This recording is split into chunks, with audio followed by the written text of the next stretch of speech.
Every one of you watching this screen, look out.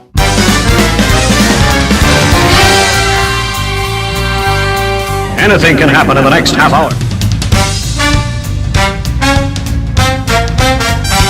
What did I tell you about cartoons?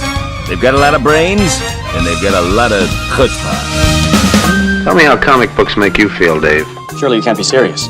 I am serious, and don't call me Shirley.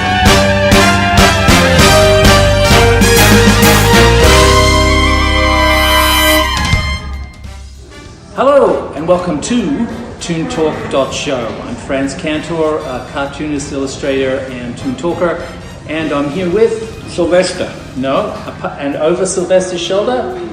It's Jim Bridges, and I'm the president of the Australian Cartoon Museum down here in downtown Docklands in Melbourne. That's it. So on today's show we've got 3D Cantor. Yeah. So on today's show we've got Peter Foster, and we're talking to Peter about his comic work. We're going to have a look at some of his regionals from his portfolio. So that's really cool behind the scenes. That's going to be behind the brush. And as well as that, we've got the obligatory cartoon cat, not Sylvester. No, this time we've got a very special one. Felix. And it's a big fight whether he's Australian or American. And indeed, I think public domain, he's slipped into public domain. So yeah, he's pretty old. He's pretty old for a cat. Yeah. And as well he's as had that, more than 9 lives. Absolutely.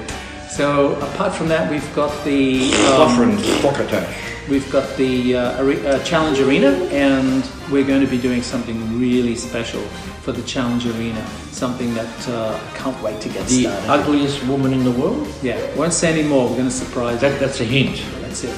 It's a mere hint. Yeah. We'll be back in a sec. Okay.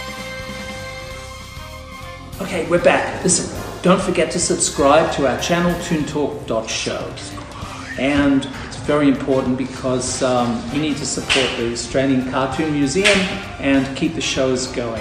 Yes. It doesn't cost anything, just subscribe and enjoy our content. Yes, and there's lots of content. And check out our website too. There's literally hundreds of films. Yeah, and do you want to say ring the bell? Ring the bell, okay, ring the bell. Well, ding. Okay, back in a sec. Ding. Hi, Franz Cantor here, Toon Talker, and I'm here with Peter Foster.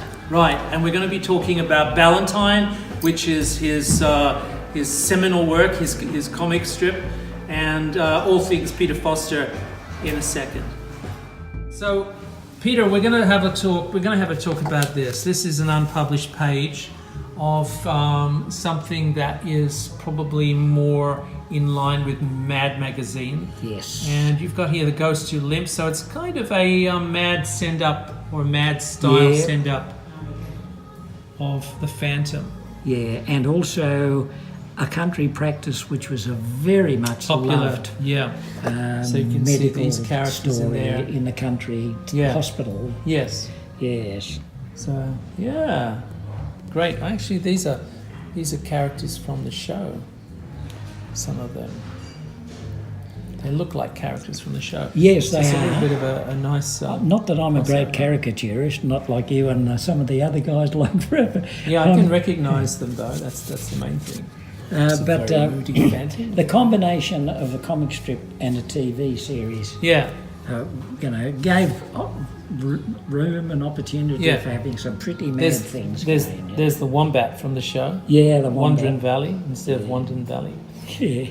And I've noticed here it looks like almost you're doing your own Sergio Aragone's border cartoons to fill in. Yes. So you're not even waiting for Sergio's input. You're doing your own stuff. That's great.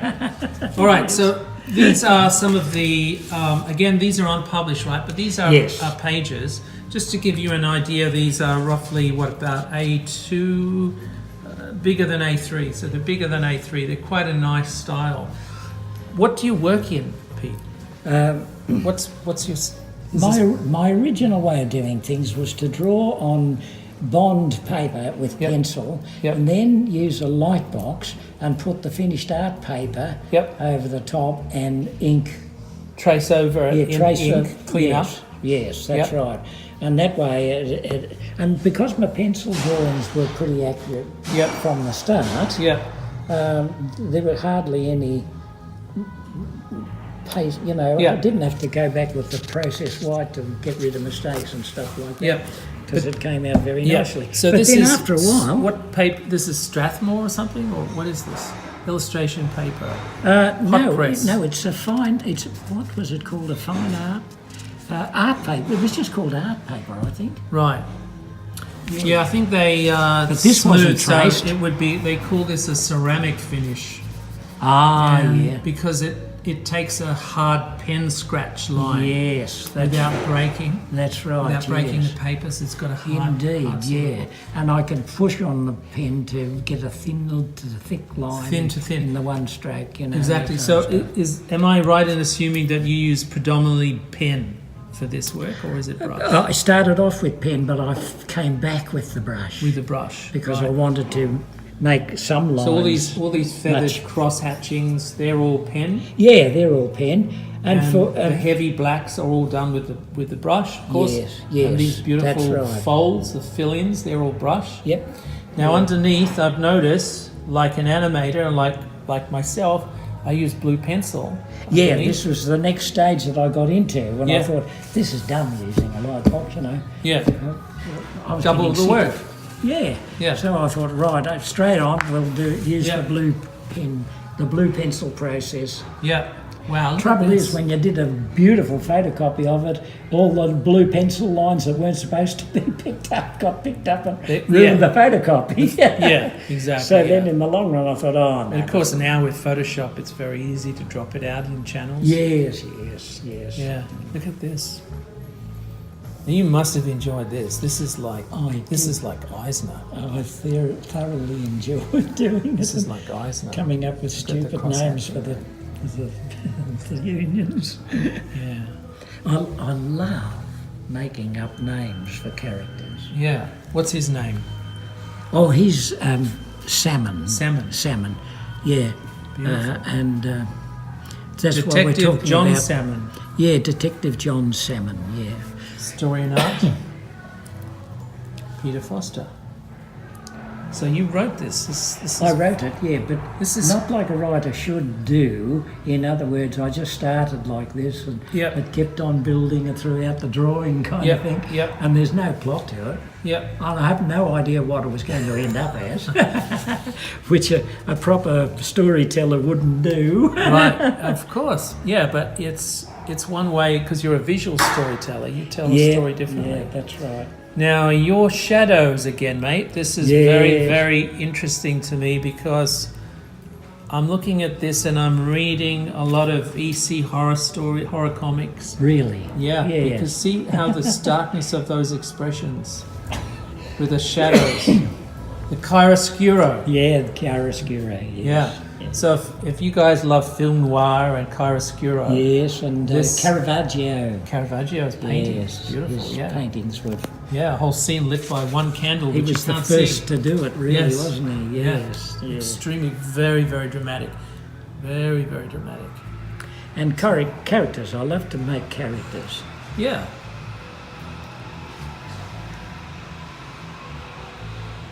This is a beautiful balance of light and dark, you know. I mean, even like the shadows of the brick wall, where you've left the render, the cement render in negative. So this is, of course, very reminiscent of Eisner, where he used to use the light and dark for almost a decorative effect, not just for shade. Yeah, that's right. Yeah. That's right. And I had a book of his that gave a lot of ideas about how to do comics and strips and stuff like that. Yep. And especially with shapes of frames, which don't show up too much in this stuff. Yep. But you know, I love to make it so that there's created a little by bit coming in. There's an open panel. Yes. And he'd talk about that, open panelling. Yeah. And also people leaning out of the frame. Yeah. Things like that, you know, that really sort of... Things that give variety to the storytelling, the visual storytelling. Yeah. It's great stuff. Well done. And I've met him twice, 3 times. Right. I think. Yep. The first time was when I went to England, or not, when I was living in England with my family. Yep. And working with DC Comics. Yep. DC Thompson Comics, not DC. Yep. And 6 of us. The other guys were 5 English guys. Yep. We went to an American awards dinner night, you know. Yep. And just because you could go anywhere, you know, pay your own way and everything. Yeah. And he was at the table that I was given to sit at. Wow. That was the first time I met him. Yeah. And at that stage, I had nothing to show him, you know. Yeah. But then he came to Sydney, and I think it was 1986, the comic convention in that's of right. which I was at. The Opera House. Yeah, the Opera House, 1986. And I met him again there. Yeah. And I was in. He's a lovely guy, very approachable. Absolutely. And, Yeah. and so wonderful with the young ones that were all wanting to show their goods to him, you know. Yes. He was so encouraging, and, you know, there was nothing negative about the guy. Yep. He was really good.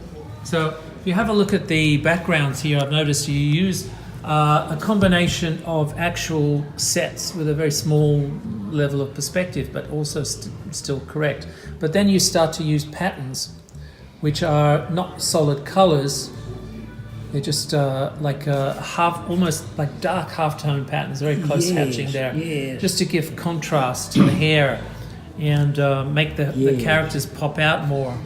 And even like vignettes like this, where you've actually cropped the shoulders or the chest of the character out, and you've got like all of these, you know, solid colors, solid blacks to hold the freeze frame the action. Yes. Freeze frame the action. And you've actually done this. I tell my students all the time, the drawing students, you know, try to don't have your figures isolated on a page, like floating there in space. Yeah. Just sort of lock them into place with some form of device, Yes. whether it be a frame or a shape, a geometric shape, anything at all that gives you, it implies like negative space and some compositional choices and elements, so that you can attract the eye to certain points, you know. Now, you sound like an excellent teacher. Oh, thank you very much. Again, look at these beautiful pencil lines underneath. I'm going to close right up on this. Look at this. Look at this. So there's 2 reasons for using color pencil. One is that it can, when you photograph it, you can drop it out. Yeah. The other reason is, believe it or not, it slides on paper beautifully, much better than graphite. Graphite has a drag. It has a little bit of a drag, but it also gets very smudgy because it's a very soft and it has a metallic sheen to it as well, which is a little bit distracting. You know, I hate using graphite under ink because it's smudgy and dirty, whereas with the blue you just leave it. You know, because it's light enough for you to ignore. Yes, you just ignore it. Yeah, that's right, yes. But talking about this kind of patterning, when you come to colour it in, it looks very muddy. Yeah. So what I do sometimes, not all the time, is I change the black of that into a blue or a green. In Photoshop? Yes. Beautiful. Yeah. Just for that hatching part. Yep. Or isn't Photoshop wonderful for something? Oh, it's great. Yeah. Also to get, I'm just wondering if can we go back to the the Valentine book again, because the Valentine book. Show me that. That will. Make the point. Yes. Sure. Yeah. At the front, I think we might have something here to get some aerial perspective in the works. Yeah. Here, for instance. Right. So the background of the huts in the Quonset huts or whatever they are in the background. They were black in the first place. Yes. So and you drop them out so to give them like a mist or a sense of distance, because of loss of detail and loss of intensity. Yeah. So the contrast is knocked back. Yes. So if you're doing this in black and white, of course you just put white zip tone over the top. Yeah. Which will knock the line back. Yes, that's right. Yeah. But it's another much bit easier there like that. I've noticed you've done And that up quite a lot, there, yeah. especially for jungle, which is. Yes. I think you need a sense of space for a lot of the. That's right. The trees and things in the background. Oh, look at that! There you go. So see Yes. how much that pops. The shelter and the plane, how much that pops Yes. out of the background. Yes, exactly. Great. And without Photoshop, that couldn't be done. You'd have to do it White zip tone. manually or something. Yeah. White letraset dots, which I don't think they even made it. Well, anyway, So these are. the last time I saw Will, he wrote me. I sent him Oh, the look term at of his that. natural life, Yeah. and he wrote back and saying how he loved the Great. Yeah. expressions on the faces and the the marine marine scenes. yes, Yeah. yes. Yeah. He did say, however, that America probably would not be interested in it. Yeah. Because it's a. And he'd be right too. Yeah. They're too insular Yeah. in a way. The Yanks, aren't they? Yeah. They're not globally interested in history. No, you'd have to put in a superhero somehow. Yes. Yes. Wow, look at that. Some good storytelling methods in there. You've used these devices of the clock Oh yeah. to show the distance of time, the tyranny of time. I'd So there's forgotten about that. Thank yeah. you for pointing that out So- to me. Well, when we read, of course, you read a comic left to right in most cases, but Yes. when you read a comic, it takes time to read the pictures and then the words. Obviously not as long as this, but you're actually drawing attention to the passage of time in this sequence. So you've used the clock 3 times, and each time you've used it, the clock moves on.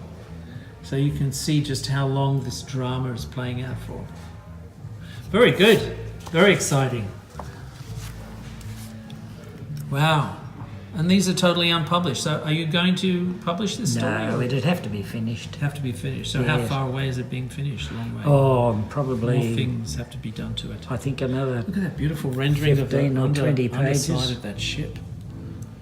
And I love old-fashioned boats. Yeah. Don't like the Tupperware versions. Yeah. Yeah. The beautiful these are old beautiful. Look at the hulls. character from that. And see how that cross-hatching follows the contours of the ship's hull. Yeah, and I suppose if you're doing That's very comics, see, there was no deadline on this. Yeah. So you just worked So I could take my at a time pace. and doing whatever Yeah. I like to get things right. Whereas if you've got a deadline, like Yeah. a daily or a weekly strip, you You have to you cut have to take corners. some. Yeah, You have to cut corners. yeah, exactly. Yeah, so no corner cutting here, folks. This is pure visual storytelling at its utmost. And a lot of very good, solid drawing, perspective drawing, and research of the boats and, the vessels and things. Everything, there's nothing wasted there. Nothing stuff thrown in. Look at the rigging. Boy, you're Good making stuff. me feel good. Yeah, no, you should. You're probably too close to it. You don't see it after a while. Yeah, that's true. Yeah, that's but very you- true. 'Cause when you look back at something that you've done 3 years ago, Yeah, that's and you when it, suddenly see, Geez, that wow, was good. did I do that? you're a legend in your own lifetime. Yeah. Oh, look at this. Look at this. Beautiful choice of expression there. If you're looking at somebody who wants to be, you want to draw somebody snooty. There you go. Fantastic. So look at the comedy in that. It's brilliant. The angry fat guy and the the skinny tailor. Look at that. These are all tropes. These are all like character tropes that you work with. I mean, character tropes, if you look at things like Dick Tracy, Yes. they're a lot of fun, but the hard thing, I was telling my students about Dick Tracy because in the 1930s when they were developed, they cut a lot of corners, they crammed a lot of words into the panels. Yeah. And the drawing, I think, suffered because most of the shots of Dick Tracy were from profile. They were profile shots. Right, So not a lot of modelling or No. convincing three-dimensional turns or drawings of Dick Tracy himself. And the other thing is they were trying to keep the exact look of the character. Yes. Now, I fail sometimes in this. Yeah, off Very character, often. off model. They call it off model. Yes, for anime. yes. I don't get it right all the time, you know? Yeah, no, it's... Yeah, but, you know, if it's part of the storytelling, the visual storytelling, I think it's perfectly understandable. Well, I certainly wouldn't. Well, you certainly give up. know how to draw ships. I must compliment you on that. You know, my dad used to be the secretary of the Sandringham Yacht Club. Yeah. But he never owned a boat in his life. Yeah. But we could get out on the boats just the same. Yeah. Because of his position. Yeah. And he was he's a sailor. great- He was he's a real great- sailor, my dad. Yeah. Wow. Very, very cool. Very cool indeed. With cars, I trace them off a photograph often. Yeah. Not always, but Well, cars are hard to draw, especially modern cars, because they have very distinctive contours, like VWs. You know, any wrong move and it's a Buick. You're in trouble. because naturally it dates the story. Of course it does. Yeah, it certainly would. This is almost a early 80s. Yes, that's right. Yeah. Again, strong drawing.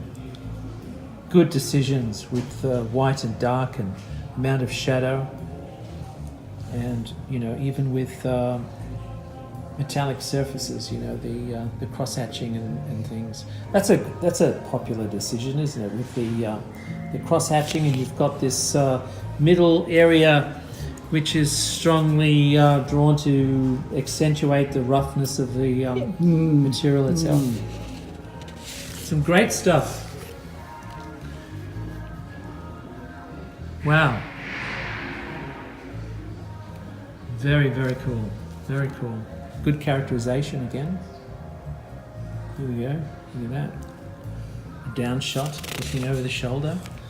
So the storytelling methodology is very, very advanced. You certainly know your comics. Well, thank you very much. Yeah. That's no framing in some of that Yeah, some white. creates a different feel, doesn't it? Yeah. So it contrasts beautifully against the black backgrounds of the other panels. And then we got a floating black shape there to have the words contrast. You know what White- Jimbo white calls letters. me? Jim Bridges. Jim Bridges, yeah. Yeah.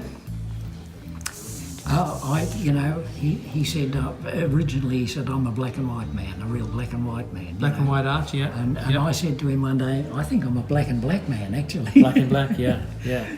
But Well, he doesn't want me to colour in things because No. he loves black and white. well, exactly. Well, you can really see the drawing quality and you know, the contrast and the choices that you make for storytelling without the use of color. This is how masters do it. This is how it's done. So, Peter, thank you so much for this wonderful discussion and seeing your work. It's been a great thrill. You are Thank you very welcome, much. and I've learned a lot too. Awesome, fantastic. Thank you very much. All right, we'll Good see on you soon, friends. Thanks, mate. Here we are back with Cartoon Cats, and the cartoon cat we're going to talk about today is Felix. right. And tell me a little bit about Felix the Felix. cat, the wonderful, wonderful cat. Whenever That's he gets from in, the it fits cartoon in his show in bag. the It fits 60s. Felix the cat, the wonderful, wonderful cat. In the afternoon, the dark, Yeah. the top. It's He's been a pat actually, watch. And he Felix, actually the goes wonderful back cat. to the 1920s, is it? Yes, he does. He goes back to 1919. 1919. Well, Feline Follies. Feline Follies. Yes. So what's fascinating about Felix? Why is he so fascinating? Well, he was the first cartoon animation star, right. basically. And if you look at his head, he's not. If he had round ears, he'd be somebody else, wouldn't he? Yeah. So he's a very typical of that era, of course, black and white era, and very early animation. And of course, whenever he got into trouble, he'd use his tail to get out of it. He'd pull it off and use it as a club. We'd also form question marks. So, yes. Who was responsible for it? Well, Australian Pat. It came from Pat Sullivan's studio, but. People say it was really Otto Messmer, and Otto Messmer had more to do with the character than anybody else because kept drawing it and animating it. Pat Sullivan died pretty early. Yeah. In 1923, Paul Whitman, or Whiteman, had a big hit with a song he made called "Felix Kept on Walking," and I remember as a kid, my mother-in-law had a Hawaiian guitar version. Of the song. It's just sort of like a Merry Melodies and early era. People, the Dadaists and the Surrealists loved him. Yeah. Because they thought he was... he had a lot of possibilities. I think because he's so simple, like when I'm drawing this, I'm aware how simple he is. It's actually quite an effort to make him three-dimensional. So, because he's, like Mickey Mouse's ears is a two-dimensional icon. Very flat character. Yeah. But also... When they started off TV in America, the first test pattern was a Felix the cat doll stuck on a turntable and going round and round and round. Yep. So he was the first test pattern. Yeah, they just to get TV, things right. Yeah. Yeah. Cool. Well, he's a very Australian icon, I think, even though there's a dubious pedigree. But he came from the Pat Sullivan Studios, and Pat Sullivan says he's called Felix after Australia Felix, which is a name of Australia. But also Felix means it's Latin for happy. Happy, yeah. And Felis, I think Felis is Latin for cat. Yes, feline, Felis, Felix. Yeah. So Cat the cat. Yeah. So Cat the cat with the big eyes. And the big mouth and if you world imagine, of possibilities. You imagine whacking some round ears on him. Yeah, and, he could be a mouse. He could be. Yeah. Yes, he could be. Mickey the rat. Yeah. You just don't like Disney, do you? No. Not in any shape or form. But this is a very cool character. So hey, we need some more ideas for cats. So if you've got any ideas for cats and what we should be talking about and drawing, I'll forgive you if you say Garfield 1,000 times. But we will get to Garfield. Next week, we've got another cat coming up, haven't we? Yes, we do. Yeah. And this is a very special cat. Very special, and I'll explain cool more. For cat. Cool for cat. Cool for cat. We'll see. Yeah. All right. So... this is Felix, this is Franz Cantor and Jim Bridges. And we'll catch you next time round. Bye-bye. Okay, here we are, Challenge Arena. What's the challenge today? This is the guy that's it's all about. This is the Lena the Hyena. Yes. This is the strip that Lena the Hyena appeared in, which was Lil Abner in 1946. And they had a competition. And who was the cartoonist? El Cap. They had a competition. But who was the cartoonist who designed Lena the Hyena? Basil Wolverton. But it was a competition for the ugliest woman in the world. Yeah. Because in Sadie Hawkins' day is where the girls run, and if they catch the man, they get to marry him. So it was a story where Little Abner was going to get caught by the ugliest woman in the world. And they had a worldwide competition, and 500,000 people entered it. Wow. And that's a lot of people drawn ugly. In 1946, I don't know if they get away with it today. No, it's kind of a dubious PC it's of its time, definitely. Adventure. But the three judges were Boris Karloff, Frank Sinatra, and Salvador Dali. Wonderful. So I don't know what Frank was doing in there. So tell me. But the thing is, Basil Wolverton entered the competition. Yeah. I think he was one of the first people who entered. Yeah, and he won straight away. Yeah, it went for 6 months. Yeah. As soon as they saw it, they just knew it didn't matter what came after that. It couldn't get any better. Well, that's a testament to this worse. guy. That's a testament to Basil's style. Now, I notice that you're simplifying the drawing. I am a little bit because he uses a very, very detailed stipple. Yes. So very detailed. And a lot of line work. So he spends like 20 hours on this. He was famous for his tongues and his gums. So the thing with Basil is he's doing a reasonable job. You've caught him. But he was called the originator of the spaghetti and meatball school of cartooning. Yes, and you can see that in the texture of the over on hair the left. That he did. You can see it on the so chair, yeah. He's his style is very ugly, and this is why I didn't like him when I first saw it. However, there's beauty in the ugliness. So the details that he actually puts in to Lena the hyena, and indeed all of his uglies are hypnotic, to say the least. To quote an old movie... he wasn't very popular at Mad Magazine either. A lot of the editors did not like him. He was too ugly. Actually, his stuff is actually hard to swallow, but it's great. It's just great. I mean... But it has a lot of personality, and that's the thing that's the lasting power. His imagination is absolutely extraordinary. He really gets into the as the you can see, past the first initial shapes, I got the impression that it's pretty much doodled. So he just makes these outrageous shapes and then doodles all of this incredible information with, as I said to you before, like stipples. Well, it was Beauty who very intricate pen work. Who beat the beast, wasn't it? That's a quote from King Kong. Correct. Yeah. 1933. Let's do a King Kong. Looks nice. Let's reference King Kong. Putting on the black on. Yeah. And I like the way you've left space for the stars. Or is that an accident? They're accidental stars. Oh, accidental stars, yes. As opposed to occidental ones. Yeah. So here's the challenge, folks. Lena the hyena. So there's Beauty and the Beast. Try and draw the ugliest man or woman. Yeah. So it's a beautiful, ugly It's hard to draw picture. an ugly woman. It's easy to draw an ugly man. Right. And there you go. Okay, see ya. See you next time. Bye-bye. Bye-bye. All right, well, that's it for the show. I hope you enjoyed it. If you did, please subscribe and ring the notification bell. Ding! And you'll be notified of new episodes. Don't forget, next week we've got a very special cartoon cat, and we've got another challenge arena. And we're going to be talking to... That's the challenge arena, the Tully Birds. Very excited. And we're going to be talking to Paul Harvey about Head High Tackle, which is his recent exhibition at the Australian Cartoon Football caricatures. And he's bloody good. Yeah. So catch up with us next time. Yes. Okay. And check out our website, as I said before. There's hundreds of films there. Yeah. Okay. Bye-bye. Bye-bye. Thanks for the sour persimmons, cousin.